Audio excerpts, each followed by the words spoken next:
কাতারে পুরনো সমুদ্র বন্দর বা উল দুহা পোর্ট হচ্ছে দোহা শহরের অন্যতম ঐতিহাসিক এখানকার দিনে নতুনভাবে সাজানো একটি গুরুত্বপূর্ণ এলাকা।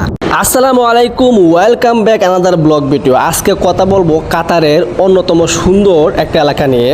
এটাকে আগে সবাই দুহা পোর্ট নামেই চিনত। এটা মূলত ছিল কাতারের প্রথম প্রধান সমুদ্র বন্দর, যেখানে 1970 থেকে 2000 সালের মধ্যে ছোট বড় জাহাজ, মাছ ধরার নৌকা ও পণ্যবাহী জাহাজ আসা যাওয়া করত। হামাদ পোর্ট চালু হওয়ার পর এখানকার বাণিজ্যিক কার্যক্রম বন্ধ হয়ে যায়। কাতার সরকার এই এলাকাকে পুরোপুরি পর্যটন কেন্দ্র হিসেবে পুনর্নির্মাণ করেছে। নতুন নাম দিয়েছে উল দুহা পোর্ট বা মিনা ডিস্ট্রিক্ট। এটি এখন একদম আধুনিক রূপে সাজানো হয়েছে। এখন এখানে প্রধানত ক্রুজ শিপ, যাত্রীবাহী বড় জাহাজ আসে। বিশেষ করে শীতকালীন মৌসুমে অক্টোবর থেকে এপ্রিলের মধ্যে বড় বড় জাহাজ ইউরোপ আমেরিকা থেকে এখানে আসে। পর্যটকরা এখান থেকে দোহা শহর ঘুরতে বের হয়।